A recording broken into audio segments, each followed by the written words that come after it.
ایک بار کی بات ہے، جنوں کے راجا کا 7 سال کا بیٹا جس کا نام شہزادہ جلال تھا اپنی عمر کے پہلے روزے کے لیے بے حد اتساہت تھا۔ رمضان کا مہینہ تھا اور جنوں کی پوری بستی میں عبادت اور برکت کا ماحول تھا۔ شہزادہ جلال نے ضد کی کہ وہ بھی روزہ رکھے گا، حالانکہ اس کی عمر ابھی بہت چھوٹی تھی کہ اس کے ماتا پتا اسے منع کر رہے تھے، لیکن اس کی ضد اور شوق کو دیکھ کر جنوں کے راجا نے اس کی اجازت دے دی۔ پہلا روزہ ہونے کی وجہ سے جلال بہت خوش تھا۔ صبح سے اللہ کی عبادت میں مشغول رہا۔ وہ بار بار اپنی امی اور اپنے ابا سے پوچھ رہا تھا کہ افطار کا وقت کب ہوگا۔ دن بیتتا گیا اور دھوپ کی تیزی کے ساتھ جلال کی طبیعت بگڑنے لگی۔ وہ کمزور ہو رہا تھا، لیکن پھر بھی اس نے روزہ توڑنے سے انکار کر دیا۔ افطار کا وقت قریب آیا، لیکن جلال کی طبیعت اور بگڑ گئی۔ جیسے ہی افطار کا وقت ہوا، جلال نے کھانے کی کوشش کی، لیکن اچانک وہ بے ہوش ہو گیا۔ اس کے امی ابو نے اسے سنبھالنے کی کوشش کی، لیکن وہ حرکت کرنا بند کر چکا تھا۔ راجا اور رانی چنتا میں ڈوب گئے۔ کچھ ہی دیر بعد شہزادہ جلال کی روح پرواز کر گئی۔ یہ خبر پورے جنوں کی بستی میں آگ کی طرح پھیل گئی۔ سب لوگ غمگین ہو گئے۔ جنوں کے راجا نے اپنے دربار میں بڑے علماء اور حکیموں کو بلایا، لیکن کوئی بھی جلال کی زندگی واپس لانے میں کامیاب نہیں ہو سکا۔ جنوں کا راجا بے حد غمزدہ تھا اور اللہ تعالیٰ سے دعا کر رہا تھا کہ کوئی راستہ نکلے۔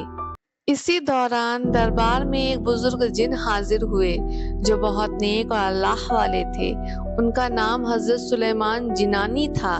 وہ ہمیشہ عبادت اور اللہ کی بندگی میں مشغول رہتے تھے۔ ان کی دعاؤں میں بہت اثر تھا۔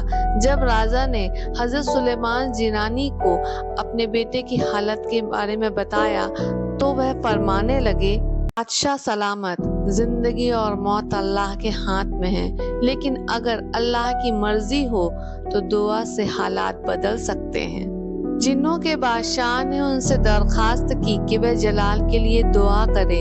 حضرت سلیمان جنانی نے فرمایا، اس سے پہلے کہ میں دعا کروں تمہیں یہ وعدہ کرنا ہوگا کہ اللہ کی اطاعت میں ہمیشہ رہو گے اور اپنی قوم کو بھی اللہ کی راہ پر چلنے کی تلقین کرو گے۔ راجا نے فوراً وعدہ کیا اور کہا، ہم سب اللہ کے بندے ہیں اور ہمیشہ اس کی اطاعت کریں گے۔ اس کے بعد حضرت سلیمان جنانی نے وضو کیا اور 2 رکعت نماز نفل ادا کی۔ پھر انہوں نے ہاتھ اٹھا کر اللہ تعالیٰ سے دعا کیا، یا اللہ، تو رحیم ہے اور کریم ہے، تو ہی زندگی دینے والا ہے اور تو ہی موت دینے والا ہے۔ اگر تیری مرضی ہو تو اس معصوم بچے کو زندگی عطا فرما تاکہ یہ تیرا شکر ادا کر سکے اور اپنی زندگی تیری عبادت میں گزار سکے۔ جب سلیمان جنانی کی دعا ختم ہوئی تو ایک عجیب منظر دیکھنے کو ملا۔ شہزادہ جلال کے جسم میں حرکت ہونے لگی، اس کی سانسیں بحال ہوئی اور وہ دھیرے دھیرے آنکھ کھول کر بیٹھ گیا۔ اس کے لبوں پر پہلا جملہ تھا، لا الہ الا اللہ محمد الرسول اللہ۔ سبحان اللہ! یہ معجزہ دیکھ کر دربار کے سب جنوں نے اللہ اکبر کا نعرہ بلند کیا۔ بادشاہ اور رانی کی خوشی کا کوئی ٹھکانہ نہ تھا۔ جلال کے زندہ ہونے کا یہ معجزہ پورے جنوں کی دنیا میں مشہور ہو گیا۔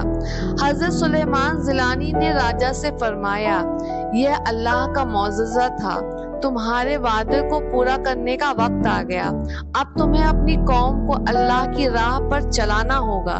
روزہ اور عبادت کے ساتھ اللہ کی اطاعت میں ہمیشہ رہو۔ راجا نے فوراً اعلان کیا کہ اس کی پوری قوم اللہ کے حکموں پر عمل کریں گے اور اپنے گناہوں سے توبہ کریں گے۔ جنوں کی بستی میں ایک نیا روحانی انقلاب آ گیا۔